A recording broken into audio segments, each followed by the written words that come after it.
So can we blame the preacher for telling us what we really wanted in the first place? Make us feel better. I'm not asking for correction. I'm not asking for discipline. I'm not asking for the law of God. God forbid I'd be asking for the law of God. You know, that old mess has been nailed to the cross. It's been done away with. It's been abolished. We hate it anyway, the law of God. Yeah, that's what you hear. Why do you think you hear that? It's because that's what the people want. It's what the people make us feel good. Why are churches dying? Between 6,000 and 10,000 churches in the U.S. are dying every year. That means 100 churches will die this week. Now, I'll tell you another reason churches are dying. False theology. False theology. Now, churches pride themselves on thinking they've got the right theology. They really do. They really do. They think they got it right. Let me inform you about something. The Protestants came out of Catholicism, where one earned his salvation by works. Now, the Protestants could see that the Bible clearly taught that the opposite, that salvation is by grace.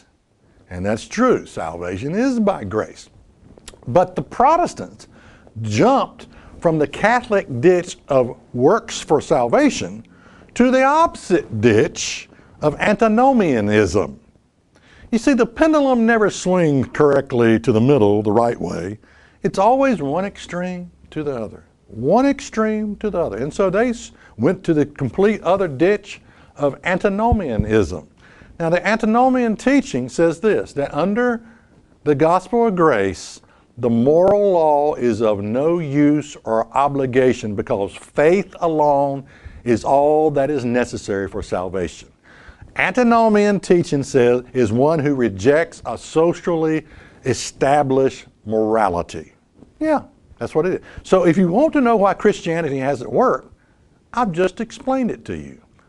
False theology. No, it does matter.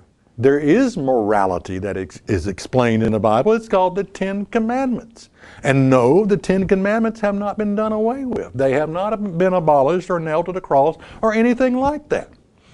Now, let me just ask you a question. Do we see a nation getting closer to God?